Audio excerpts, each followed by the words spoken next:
Ano ang iyong pangalan? Ako po. Ako. Ano ang masasabi mo ako? Ganito po ang sinabi nito. Ako kikigiba ang templong ito at muli kong Yan lamang at makakalis ka na.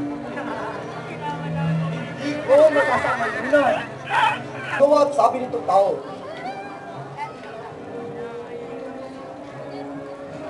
Ano ang iyong pangalan? Benabin po mula sa buhok ni Haring David. Ha? Benamin, ano ang masasabi mo sa hukumang ito?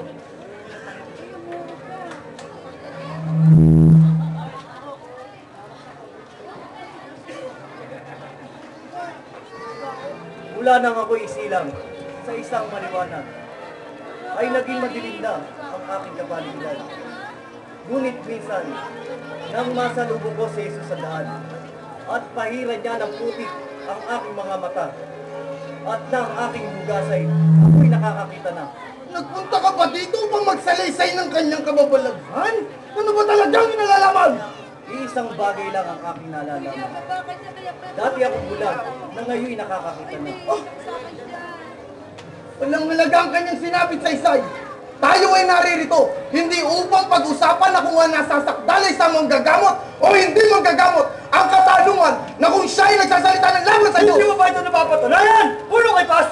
Mga kagalang-galang, kung nais ninyong mapatunayan ang mga kasalanan na sa kanya ibinibintang na pagsasalita ng laban sa Panginoon, ay kinakailangan na magkaroon tayo ng isang matibay na batayan bilang patutuo sa kanyang tinuran.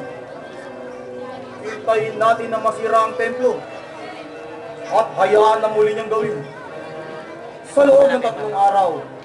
At kung sa loob ng 3 araw na ganap ay hindi na naitayong muli ang templo, doon pa lamang natin mapapatunayan na si Jesus ay isang sinungaling at mapagkunwaring propeta.